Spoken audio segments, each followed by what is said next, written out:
Halo, perkenalkan nama saya Imelda Sipautar dengan NIM 8602376993. Di sini saya dari mahasiswa Universitas Terbuka akan mempraktikkan praktikum IPA struktur sistem pencernaan, yaitu yang bertujuan untuk dapat mengurutkan bagian dari sistem pencernaan. Adapun alat dan bahannya yaitu yang pertama alat tulis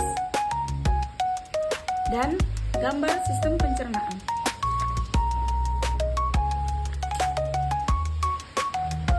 Di sini saya akan melakukan pembahasan pada sistem pencernaan manusia.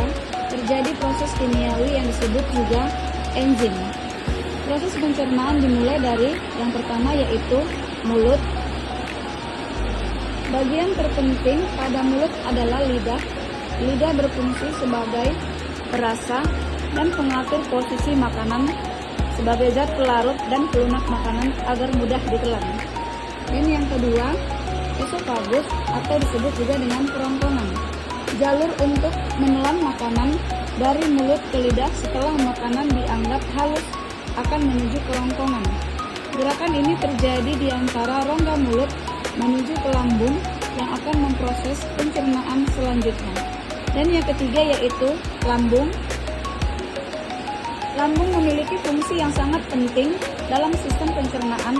Salah satunya adalah asam klorida yang membantu membunuh kuman dan bakteri dari makanan dan minuman yang kita konsumsi.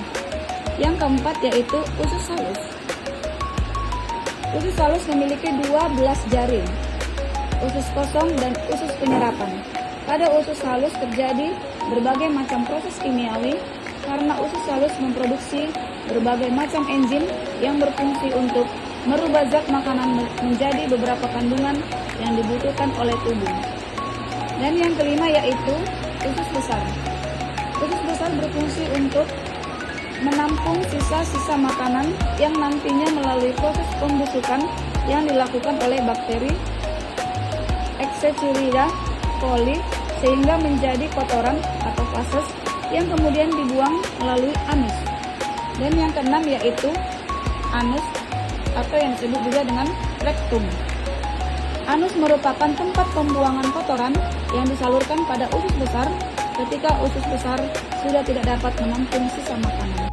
Jadi kesimpulannya yaitu proses pencernaan dimulai dari 1. Mulut mengunyah makanan menuju kerongkongan atau esofagus. Yang kedua, kerongkongan atau esofagus menelan makanan menuju lambung. Yang ketiga, lambung memproses makanan menuju usus halus. Yang keempat, usus halus berfungsi mengubah makanan menjadi zat gizi yang disalurkan ke tubuh. Yang kelima, usus besar, tempat sisa makanan yang sudah tidak tercapai. Dan yang terakhir yaitu anus atau disebut juga dengan rektum. Anus tempat pembuangan sisa makanan. Demikianlah hasil dari praktikum yang saya lakukan. Jika ada kesalahan mohon dimaafkan.